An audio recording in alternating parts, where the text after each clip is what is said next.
everybody. This is Jackie here with the sexypolitico.com.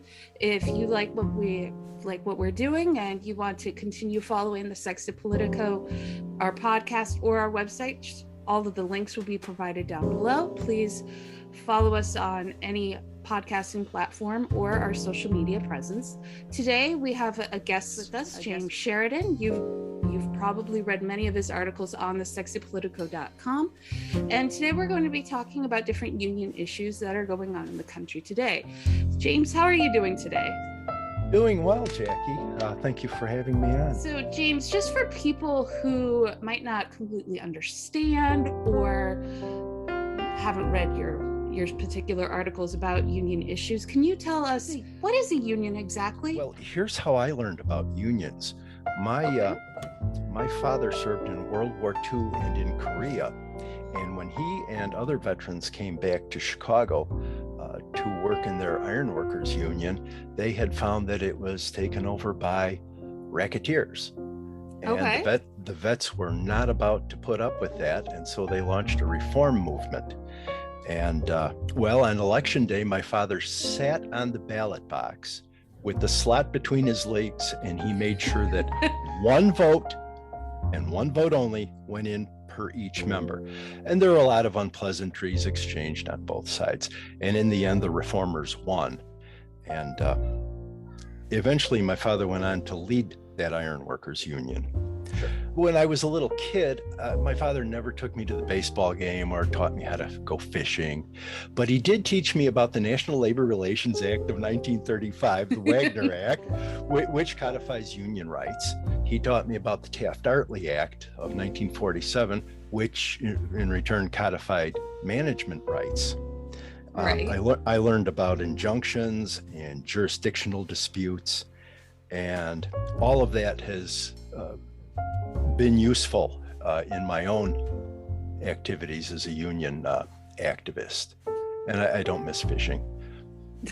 I've only been once in my life, so I don't have a lot of experience with unions. My father was in the military for 20 years. What kind of protections do unions give workers? Unions give workers the right to bargain collectively.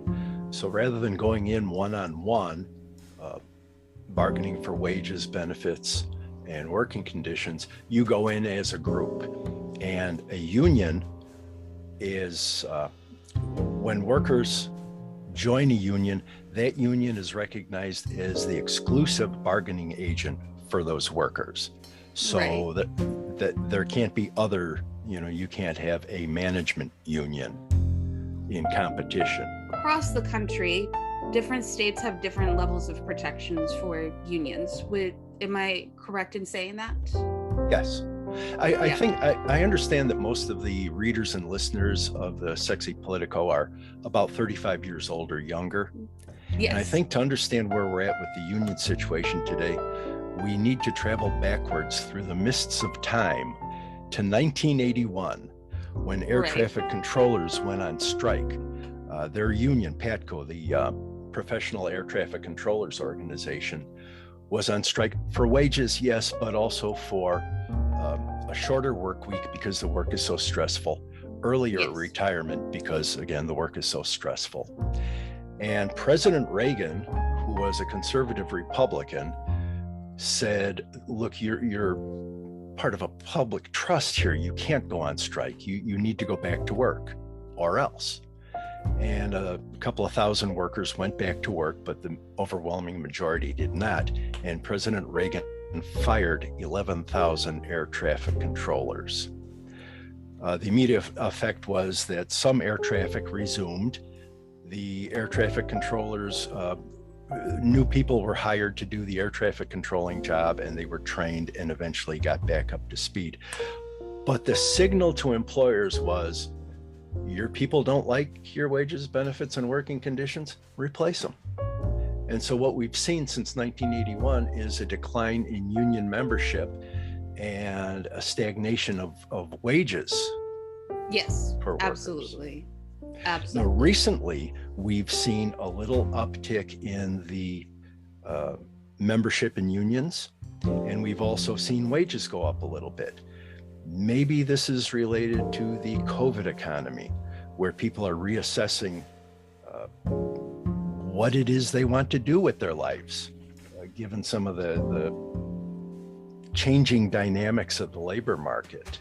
So as a millennial, when you're seeing all of these questions about unions, and you hear these highly political terms such as right to work and things of that nature.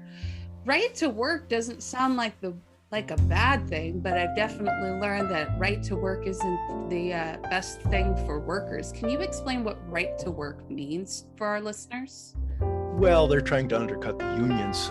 It's not a right to work. It's a right not to pay fair share fees, which is someone decides they don't want to be part of the union. Okay, they drop out of the union, but they still get the benefit of the contractual agreement. They get the wages, they get the benefits. And so for years, those folks have been charged a fair share fee for the administration of the contract. And what some employers would like is to just have them not pay anything into the union and weaken the union structure by the union getting lesser wages. How would we educate voters to make better choices to help workers and union workers and things of that nature? I think the dynamics of the labor market right now are educating people as to where their best interests lie, and that is, people just don't want to go to work for minimum wage and no benefits. I think that people are realizing that they might need to pay more for groceries in order to have more money at home. And apparently people are willing to do that. Yeah. Again, we don't have enough data. We're in the middle of something and we're trying to analyze it, but it does seem like people are willing to pay a little bit more. With these elections, are there any big elections that are coming up or any big bills coming up that we should be paying attention to when it comes to workers' rights, unions, things of that nature? Yes, right now, and the Biden administration is a friend to labor. The PRO Act, the Protect the Right to Organize Act, is being debated. Now, I'm not sure where it's at, where it is in the pecking order with infrastructure and the overall budget, but the Protect the Right to Work, right to organize. Yes, it's being, a lot of this is right now is stuck in the House in those big reconciliation bills that are being debated between with Manchin, the West Virginia son. Joe Manchin, yes. Manchin and the other lady whose name I am blanking on right now. Sinema. I think I had mentioned earlier, President Ronald Reagan was a conservative Republican. That meant something much, much different than what we see today. Today, it seems like we have the Republican Party, which is a reactionary, authoritarian party of no, versus the Democratic Party that represents everything on the political spectrum from conservative to liberal.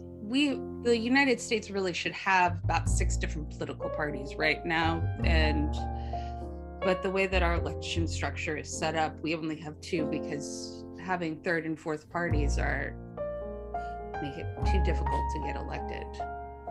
Yes.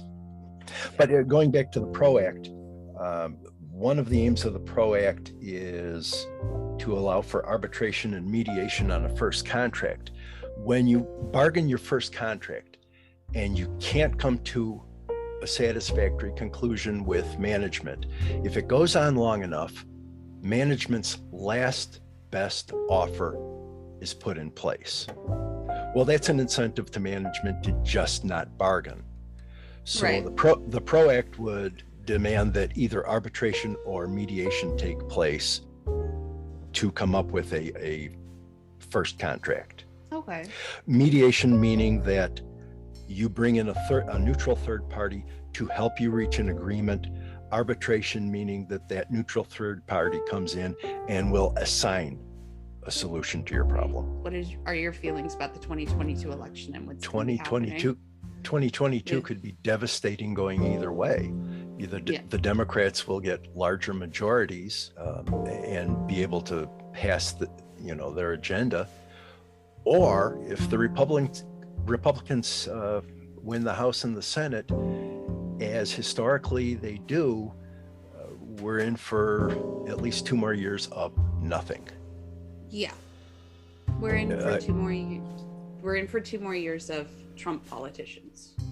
Yes, reactionary authoritarianism, which is just reactionary being undoing everything that is.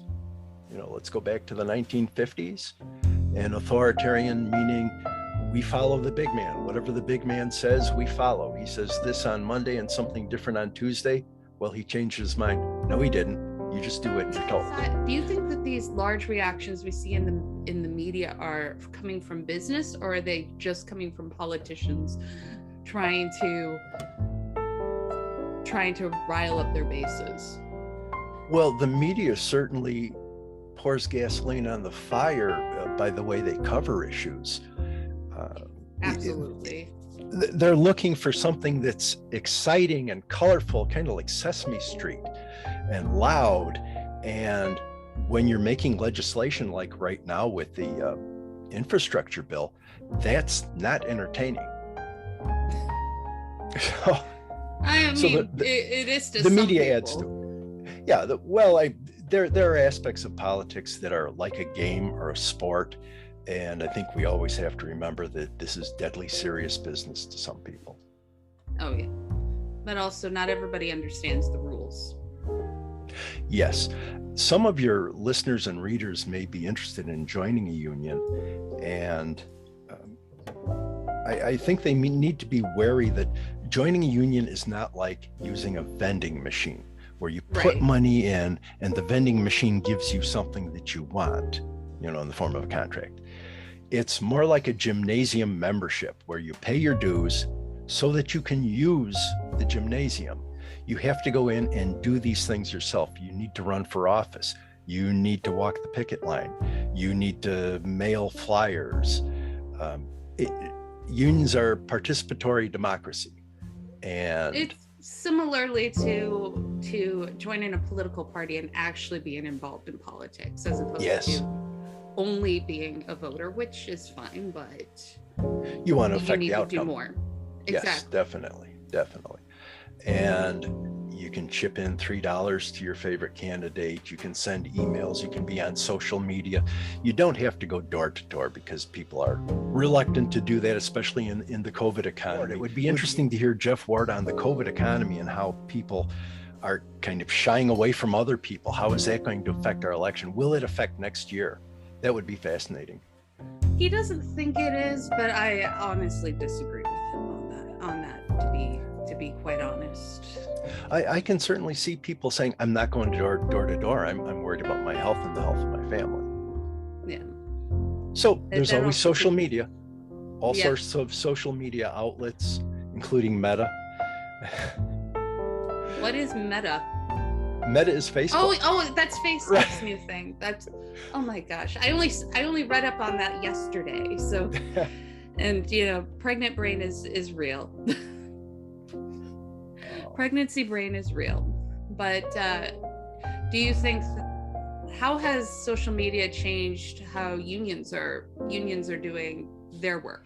Are people on unions very active in social media? Are they using social media to get their agenda across, or using it to talk to people more?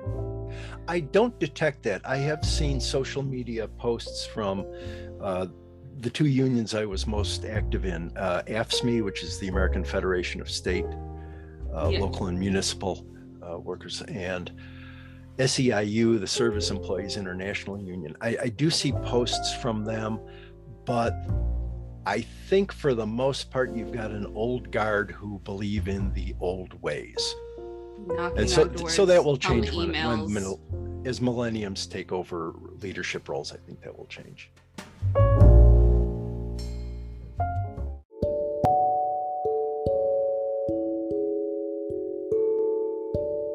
Unions didn't exist now. What have unions given us? Oh my goodness, it was just over 100 years ago. you're familiar with the Haymarket Square riots. Oh, yep. It was just over 100 years ago that some men were hanged for advocating the 8-hour workday. I mean, tremendous difference. Today, union wages are spent in your community on your mortgage, on your rent, on groceries, on goods and services. So those higher wages recirculate in your community. Your benefits, your sick leave, if you have a child like that one, if you have a child, you can bargain for child care leave. I mean, unions have given us the 5-day work week, the 20-hour, the 40-hour work week, the 8-hour work day. They've given protections for safety protections, medical benefits, retirement benefits, just incredibly valuable, along with wages. Yeah, we need more than money. And I think that's what this pandemic has taught a lot of people, is that yes, that money in your pocket is great, but if somebody in your family all of a sudden catches COVID, for instance, and you have crappy or non-existent health insurance, you're going to be stuck with a bill that you can never pay off. Yes. And right now it seems to be a worker's market. As we were saying before, there was a mindset of your workers don't like what they're getting. They don't like their wages, benefits, working conditions. Just replace them. Well, it's not so easy to replace people today. They're Nope. standing back and they're looking at just how do they want to live their work lives. I mean, for instance, where we live right now, the cost of childcare is so high. I stay home with my son, not only because I want to, but because I would be working for childcare. Yes. And we as a couple don't see a point in me working and not that wage just going straight to a daycare company. But at the end of the day, we as a nation have our priorities seem to be shifting due to COVID. And I think that these changes are going to be permanent, hopefully. I hope they're permanent. I think another topic for a future podcast might be as we mechanize labors like your automatic checkouts,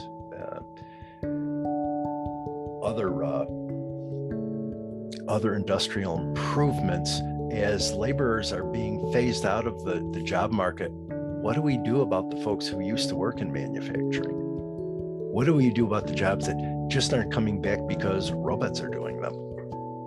Yet one of the aspects of the PRO Act is to protect folks regardless of their immigrant status.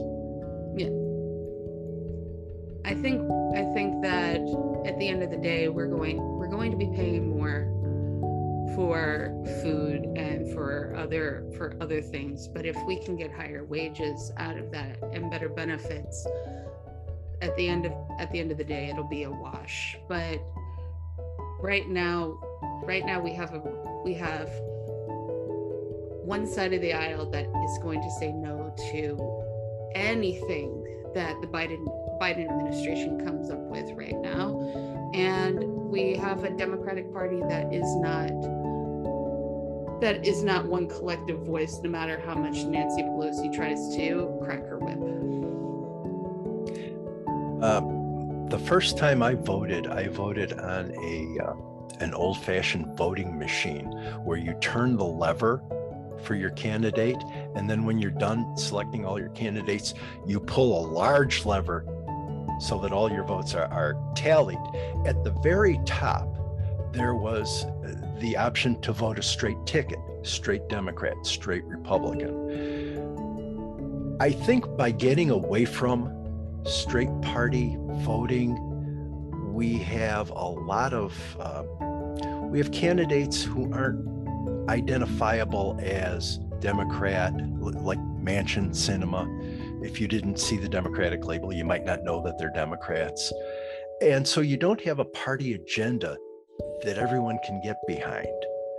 No. And I think that's hurt our politics. It is.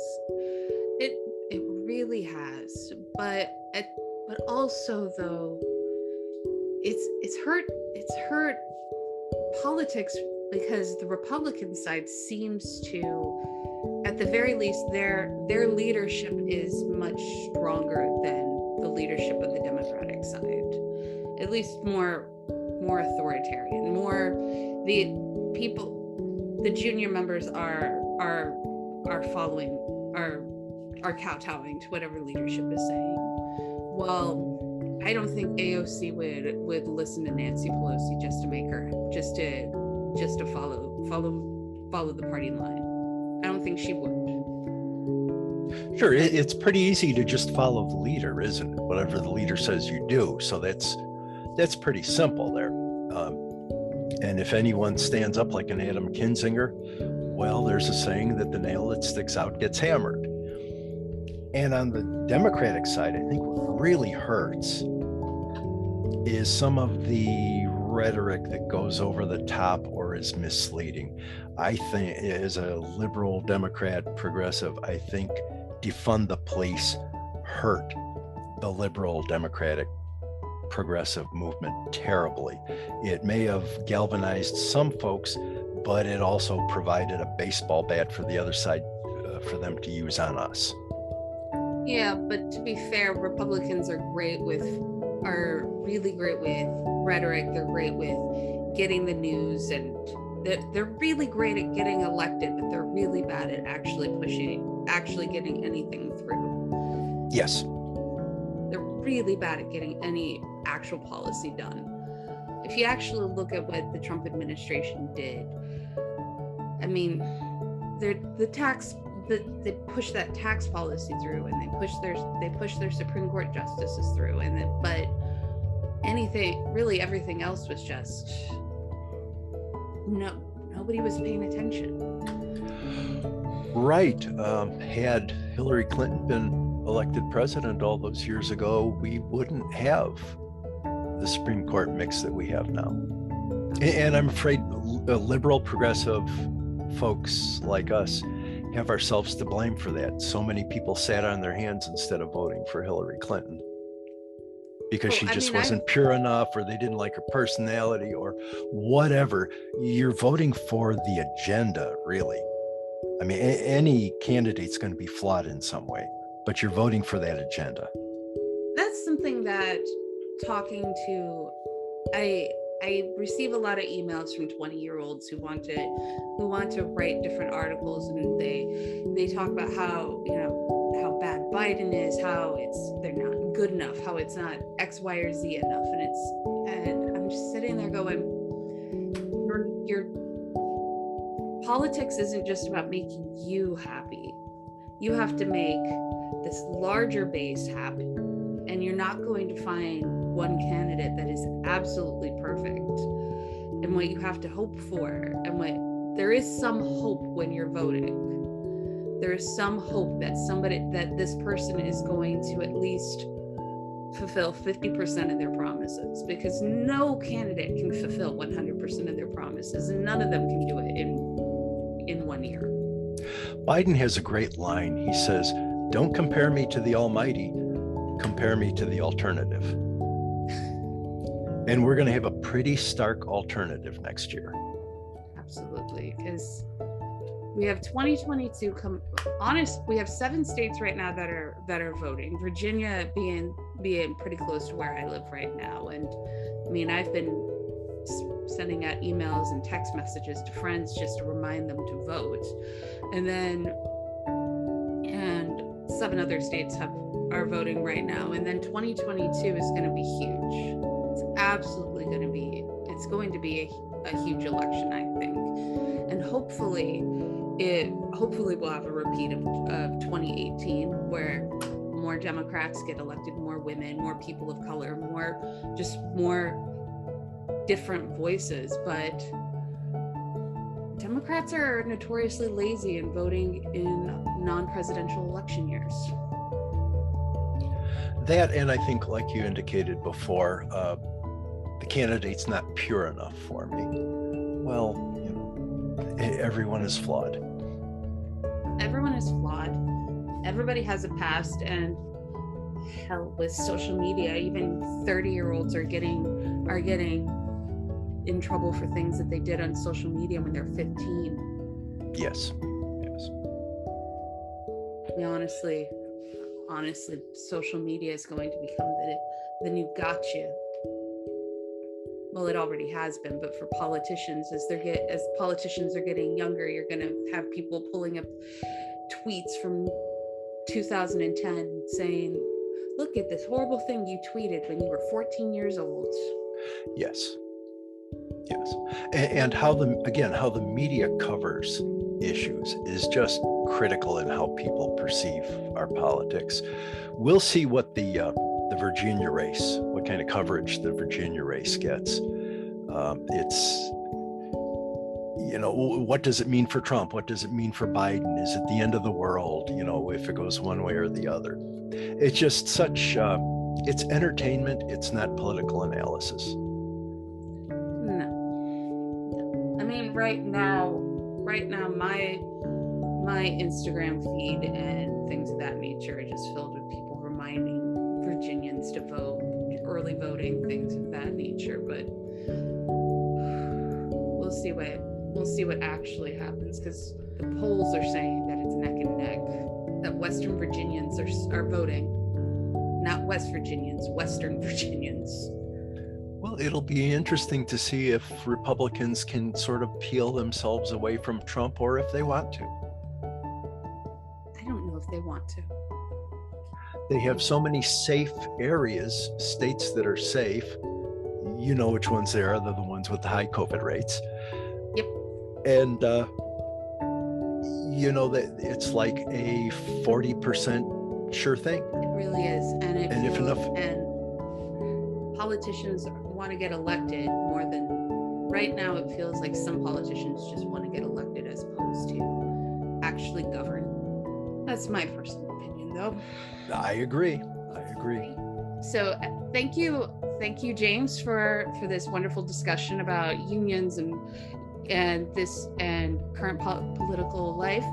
So if you enjoy everything that you've listened to, you can, in the links below, we'll have all of James's social media and also a link to his author page at thesexypolitico.com.